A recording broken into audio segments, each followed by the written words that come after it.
9 मई 1540 और 1582 ये दो तारीखें आप याद कीजिए, क्योंकि आने वाले 8 मिनट के इस छोटे से वीडियो में एक ऐसी तारीख आपके सामने मैं बताने जा रहा हूँ जो आपके रोंगटे खड़ा कर देगी।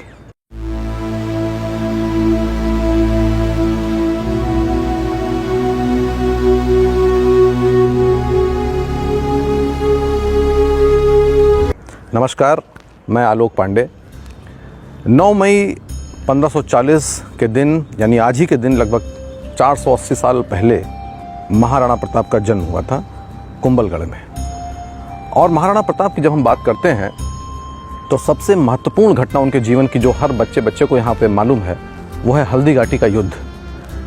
हल्दी घाटी का युद्ध हुआ ही ऐसा था कि वो अपने इतिहास की पुस्तकों से कहीं जा नहीं सकता, भारतीयों की मानसिक प्रेरणा से कहीं जा नहीं सकता।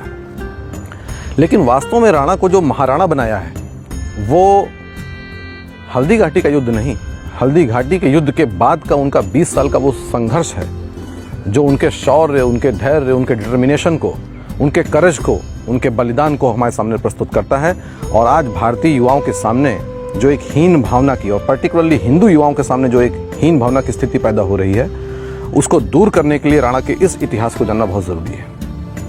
मित्रों, हम जानते हैं कि जब अकबर गद्दी पर बैठा तो उसके पश्चात उसने लगभग उत्तर भारत के पूरे क्षेत्र को अपने अधिकार में ले लिया था।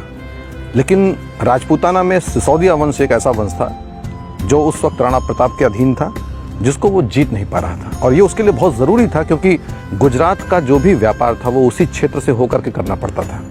और एक दूसरा यानी स्ट्रेटेजिक पॉइंट ऑफ व्यू से भी ये इसलिए महत्वपूर्ण था क्योंकि सारी राजपूत सेना उसके सामने घुटने टेक चुकी थी सिवाय सिसोदिया वंश के।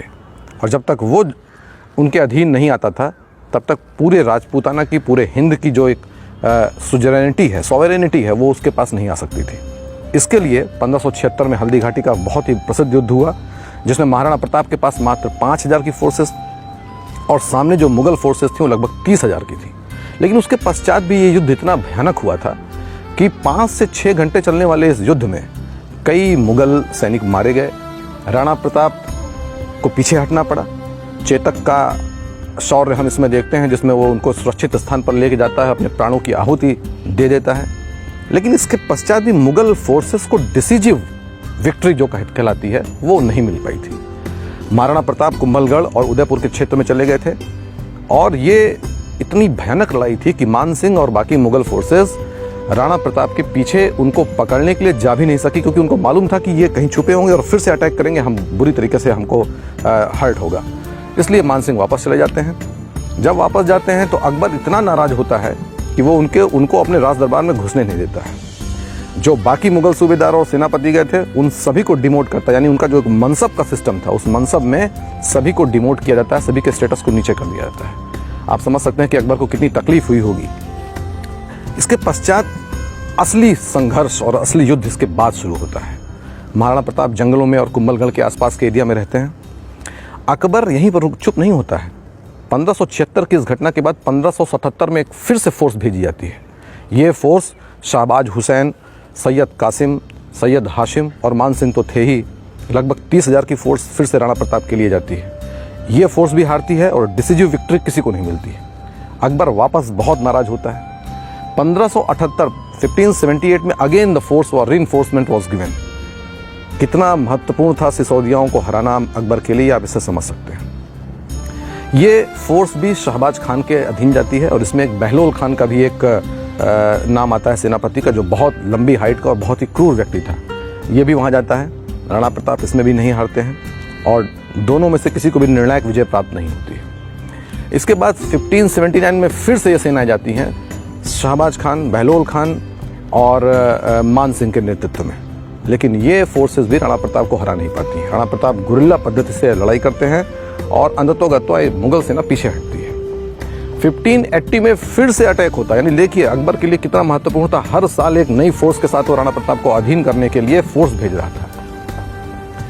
1580 में जो फोर्स जाती है उस फोर्स का जो नेतृत्व कर रहे थे वो मशहूर उर्दू सेनापति और उर्दू कवि अब्दुल रहीम खान खाना जी थे।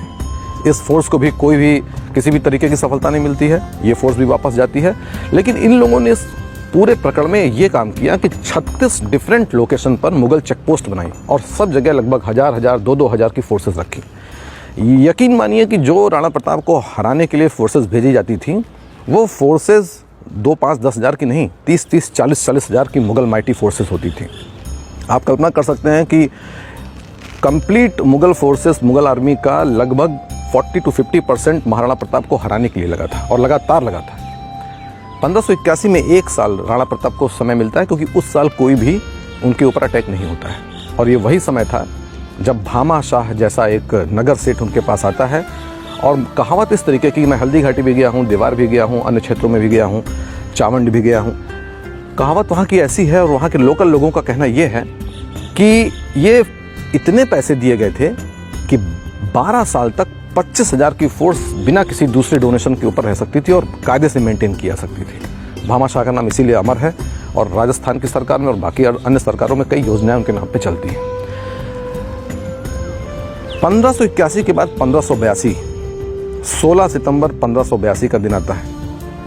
उदयपुर से अजमेर के बीच में एक घाटी है जिसका नाम है देवार, और ये देवार ही राणा प्रताप चुनते हैं, अपनी एक फोर्स बनाते हैं और इस फोर्स में भील, कोल और राजपूत का एक सम्मिलित संगठन बनता है। ये विजयादशमी का दिन था।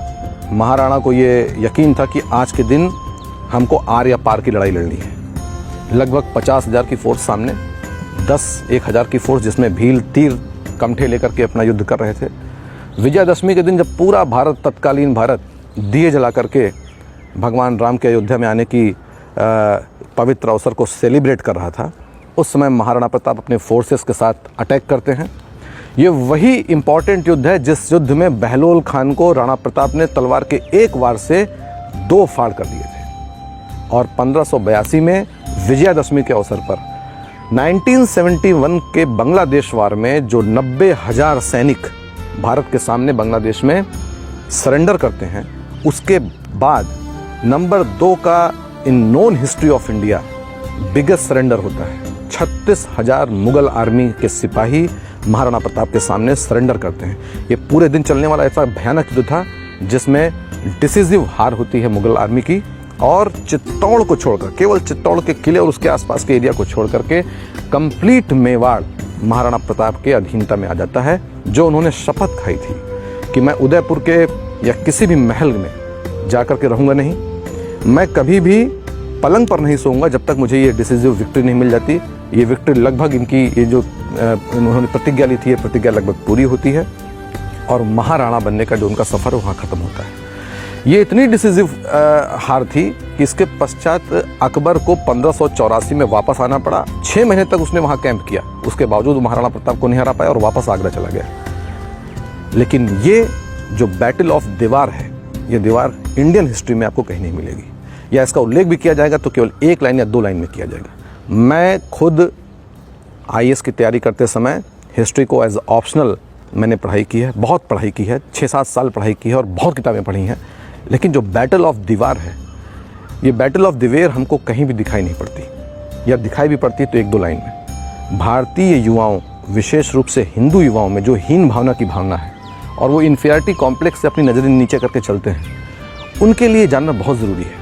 मैं पूरी एक सीरीज़ लेके आऊँगा जो untold, unsung important battles of India हैं, जिसमें भारतीय राजाओं ने बहुत ही दम के साथ, भारतीय रानियों ने बहुत ही साहस के साथ ये युद्ध लड़े हैं और जीते हैं, इनको आपको बताने के लिए। इस बैटल ऑफ दिवेर का ना तो कोई उपन्यास बना है, ना कोई बॉलीवुड की मूवी बनी है, ना हिस्ट्री की बुक्स में उनको वो सूटेबल प्लेस मिला है जो इसको मिलना चाहिए था। चावंड अगर आज आप जाएंगे, हल्दी घाटी अगर आप जाएंगे, तो वो टूटी फूटी सड़कें और टूटे फूटे दीवार जिनमें पेड़ उगाए हैं, ये चीख चीख के कह रहे हैं कि हमारे भारतीय इतिहास में, हमारे गौरव में इनको स्थान देना चाहिए। एक और इम्पॉर्टेंट बात है कि मेवाड़ का जो राज चिन्ह है, अगर उस राज चिन्ह को आप देखें तो उसमें बीच में उगता हुआ सूरज है, एक तरफ भील और कोल है और एक तरफ क्षत्रिय समाज है। ये भी बताता है कि इंडियन हिस्ट्री में जाति के लिए कोई स्थान नहीं था। महाराणा की सेना में सारे जाति के लोग, चाहे वो तथाकथित लोअर क्लास हो, तथाकथित अपर कास्ट हो, सब साथ में मिलकर, कंधे से कंधा मिलकर के युद्ध करते थे और तब उन्होंने वो जीत हासिल की। मैं सहारनपुर में डिस्ट्रिक्ट कलेक्टर रहा हूँ। 9 मई और 14 अप्रैल, ये 2 दिन हमारे लिए पुलिस बंदोबस्त के लिए इतने क्रिटिकल डेज होते थे, क्योंकि वहाँ पर शेड्यूल्ड कास्ट और क्षत्रिय, इन दोनों के बीच में काफ़ी लड़ाई है, क्लैशेस हैं, कास्ट क्लैशेस हैं। इनको आज से 400 साल के पहले के इस इतिहास को देखना चाहिए, आपस में एक होकर रहना चाहिए, और जो इन बैटल्स को और जो महापुरुष हमारे हैं जिनको ये गौरव हमको गौरव देते हैं, हमको हीन भावना से ऊपर उठाते हैं, इनके बारे में भारतीय युवाओं को पढ़ना चाहिए। बहुत बहुत धन्यवाद।